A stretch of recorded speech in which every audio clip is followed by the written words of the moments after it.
প্রতি এতটা আসক্ত হতে নেই যতটা আসক্ত হলে তার জন্য সবসময় খারাপ লাগে। যদি তারা একবার এই ব্যাপারটা বুঝে যায় আপনার তাদের ছাড়া থাকতে কষ্ট হচ্ছে, তখনই শুরু হয়ে যাবে আসল ব্যস্ততা, অবহেলা। যেখানে সে চাইলেই আপনাকে সময় দিতে পারবে সেখানে সে ইচ্ছে করে ব্যস্ততা দেখাবে।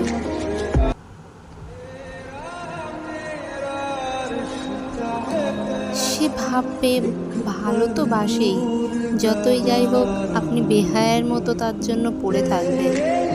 আপনার মন খারাপে তাদের কিচ্ছু যায় আসে না। তাই কারো প্রতি আসক্ত হওয়ার আগে 100 বার ভেবে নেবেন। সকল মানসিক যন্ত্রণা সহ্য করার মতো ক্ষমতা আপনার আছে তো আদৌ?